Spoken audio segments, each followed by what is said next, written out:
అమెరికాలో అందరూ ఇంతకాలం ఉన్నటువంటి ఆలోచనలు ఒక్కసారి మార్చడానికి మార్పిడి వెనకాల కారణం ఏంటి?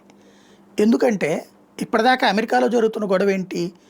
చొరబాటుదారులు శరణార్థులుగా మారుస్తున్నటువంటి వాళ్ళు. సరే, మన దరిద్రులు కూడా కొంతమంది ఈ అక్రమ మార్గాల్లో వెళ్ళి చొరబడ్డారు, ఆ తర్వాత శరణార్థులు అయినటువంటి వాళ్ళని వాళ్ళని దరిద్రులని అంట. ఎందుకంటే లక్షల రూపాయలు తగలేసి అక్రమ మార్గాల్లో వెళ్ళి అక్కడ కాళ్ళు చేతులు కట్టించుకుని దొంగల్లాగా బ్రతికి ఆ తర్వాత వాళ్ళు నీకు ఆశ్రయం ఇస్తే బ్రతకడం ఏంటి? అలాంటోడు చచ్చినా ఒకటే, బతికినా ఒకటే, చచ్చినా ఒకటే. అట్లాంటి దరిద్రం ఏది? చొరబాటుదారులుగా వెళ్ళి ఆ దేశంలో చివరికి ఖైదీల్లాగైనా బతికిదాం, ఆ దేశంలో బ్రతకాలనుకునేటటువంటి వాడు అసలు భారతదేశానికి పుట్టినటువంటి శని. ఆ దరిద్రులు పోయారు. అట్లాంటి వాళ్ళని నేను సమర్థించను. వాళ్ళు దరిద్రులనే అనుకుంటా, వాళ్ళంత నీచులు లేరనే అనుకుంటా.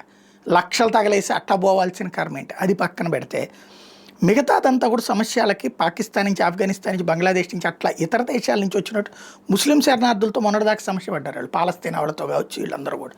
ఈవెన్ ఇజ్రాయెల్కి సహకరిస్తున్నప్పుడు కూడా దాడులు చేసింది వాళ్ళే. భారతీయులు ఎప్పుడూ దాడులు చేయలేదు, ఎవరి మీద దాడులు చేయలేదు.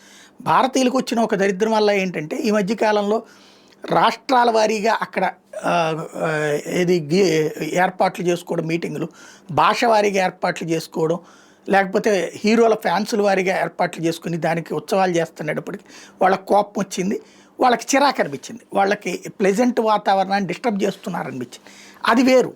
బట్ అరాచకాలు చేసేది, దుర్మార్గాలు చేసేది ఇట్లాంటిదన్నీ పాత బ్యాచ్ కదా, ఇట్లా ఇతర దేశాల నుండి వచ్చినటువంటి వాళ్ళు కదా. వాళ్ళని కాదని అకస్మాత్తుగా భారత్ మీద ఈ ద్వేషం ఎందుకు పెరిగిపోయింది? సంథింగ్ ఏదో ఉంది బిహైండ్ ద స్క్రీన్. మీడియా అకస్మాత్తుగా హైప్ ఇవ్వడం బిగిన్ చేసింది. భారతీయులు చేసే చిన్న చిన్న సంఘటనలు కూడా పెద్ద పెద్దవిగా చూపించడం, ఎక్స్ప్లాయిట్ చేస్తున్నారు.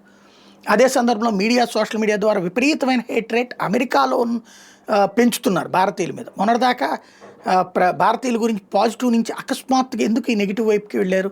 ఈవెన్ ఆస్ట్రేలియాలో కావచ్చు, కెనడాలో కావచ్చు. ఇవన్నీ దీని వెనకాల పాకిస్తాన్ కుట్ర ఉంటే అది ప్రపంచం మొత్తాన్ని అదేం చేస్తుంది. లెక్కనైతే పాకిస్తాన్కి అనుకూలంగా చేయించుకోలేదు. కానీ సంథింగ్ ఏదో కుట్ర జరుగుతుంది. అది సీరియస్గా ఆలోచించాల్సి ఉంది.